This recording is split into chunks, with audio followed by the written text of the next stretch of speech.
It's really interesting. Something that I found out about myself, for example, when I call people out on their shit, because I have the tendency of doing that quite frequently, they'll end up doing one of three things, and that normally shows me where to place them or where they need to be placed in my circumference in particular.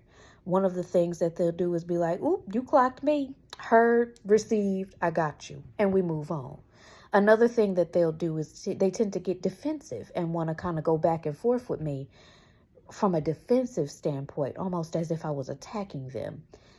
The third thing that I find that they do is that they laugh. Kind of on a, oh shit, I've been caught, but I steal something I want from this lady. So I don't want to get combative, but I also am like, oh shit, she saw me type shit. It's interesting because I've had conversation here recently with my daughter about good people, bad people, and tricky people. And in that order, it's interesting because those people typically fall in those categories based off of those reactions to being in those sorts of situations. That's something that's so funny to me because for the longest time, that was something that would go right over my head. You laugh, now I'm laughing. Now we kikiing together the whole time. You a tricky person. You know what I'm saying? There's still something you want, or you still feel like you could work your angle. And so rather than getting defensive or combative and starting to be like, okay, well, bitch, now we got to fight, I'm going to laugh that off, but I'm going to also try to divert your attention to something else. When, no, I caught you. You know what I'm saying? I saw you do what you just did just now. I'm noticing that, for example, good people will be like, no, you caught me. You got me, you know what I'm saying? And we move on from there on a frequency of, all right, cool. She caught that, she clocked that. Let me check that and let's move on. And like I said, the quote unquote bad person will want to fight. Now you want to fight.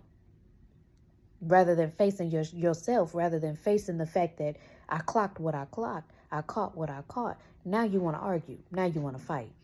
I don't know. It's just interesting to think about the different ways that people actually show you everything you need to know.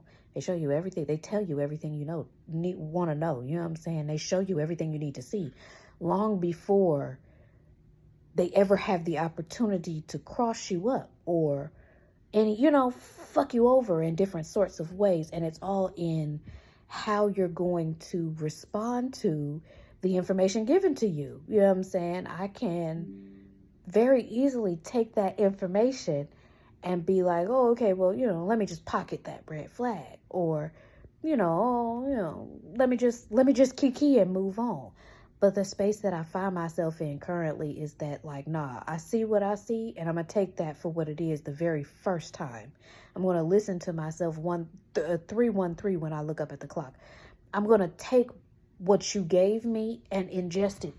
Not it being a gnat in here. Girl, and just flew right in my face. It's interesting because I'm just like, what the hell? You know what I'm saying? It's also interesting because, for example, I'm having to deal with that head on right now, like as we speak type shit. It's interesting the way the signs and synchronicities play out, and it's all in how you're going to move based off of the information presented to you. I just find all of those things to be so interesting. And I guess my note to self is, again, to trust myself, to trust spirit, to trust the ancestors and the angels the first time I feel like something is off. The first time I think to myself, I'm not really fucking with it. Go with what you know the first time, because very typically you're not wrong. Either way, I'm grateful for the signs and synchronicities. I'm grateful for the opportunity. I say it all the time. I'm just grateful to be here. You know what I'm saying? I don't know. I think that's all for now, honestly. It's been an honor to have been here and to have spoken, and it's been an honor to share the time. Thank you for listening, and have a great day.